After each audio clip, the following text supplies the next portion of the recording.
Kolikor na dan, ko govorimo o svojih otrocih, sploh majhnih, rečemo, joj, moj otrok je pa tak, pa tak, pa tak. In da se kdaj vprašamo, a je res tak? In a se kdaj vprašamo, a se otroci kdaj vprašajo, čakamo, kakšen pa sem jaz zares?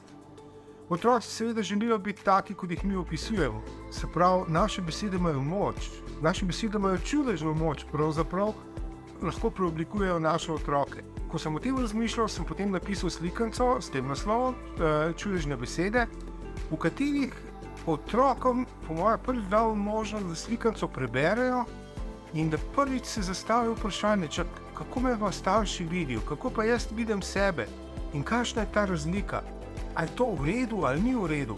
In za starše je pa slikanca čudovita, ampak res čudovito izhodišče, da ko jo skupaj z otrokom preberemo, ali pa otrok prebere sam, če malo večji, da se z njim pogovorimo.